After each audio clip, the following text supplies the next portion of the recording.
In today's crazy real estate market, we're asking our buyers to write some pretty aggressive offers, most without an appraisal contingency and many without a loan contingency. We know in this tight inventory market, these are the things we have to do to win the home. We also know these are the things that scare the heck out of our buyers, especially first-time home buyers. So this video is the first in a series that will cover our appraisal waiver strategy and how we deliver to our referral partners more confident, educated buyers that are ready to make aggressive offers and win in this tough market. Stay tuned to learn more.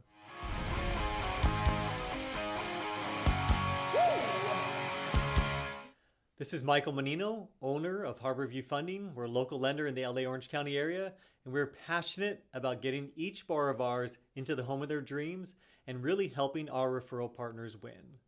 If your buyers are educated and writing stronger offers, that will drastically increase your offer acceptance rate. So what does that mean for you?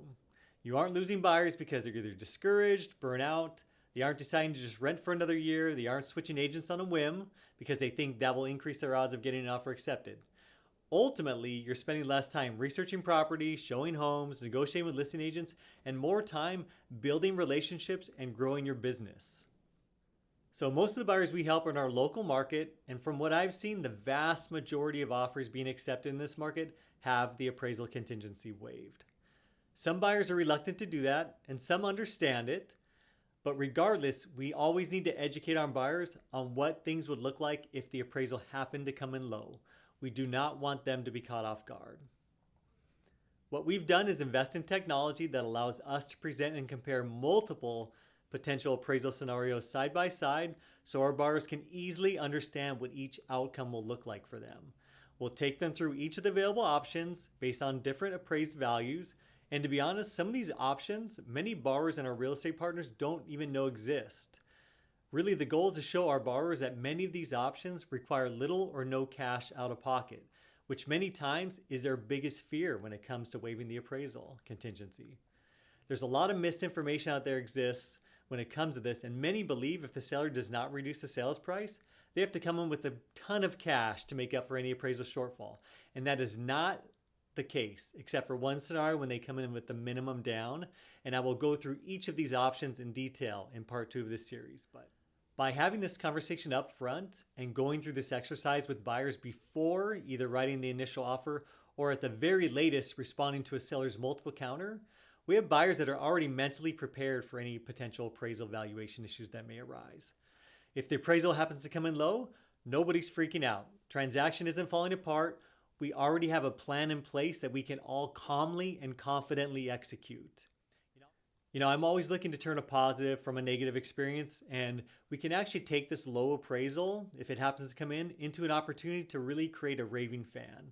They're going home that night telling their friends or family, hey, the appraisal came in a bit low, but fortunately our realtor and lender are so knowledgeable, they already prepared us for that possibility.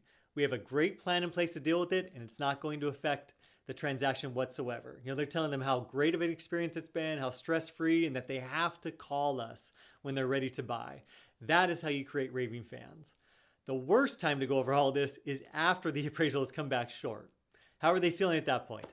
They have anxiety, they're stressed, they already told all their friends, family, coworkers that they bought a home, and then this bad news hits them like a ton of bricks.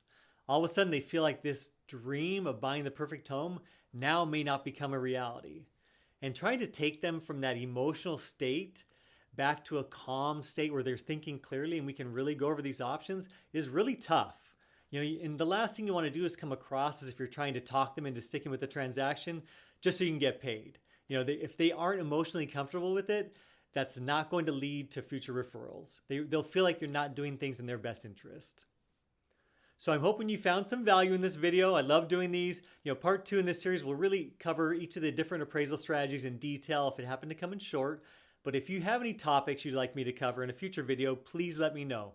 I'm always looking for topics to tackle that are relevant in today's markets. And if you're looking for a lender that's a true partner and can help you increase the odds of getting your buyer's offers accepted, I would love to have a conversation to see if working together makes sense.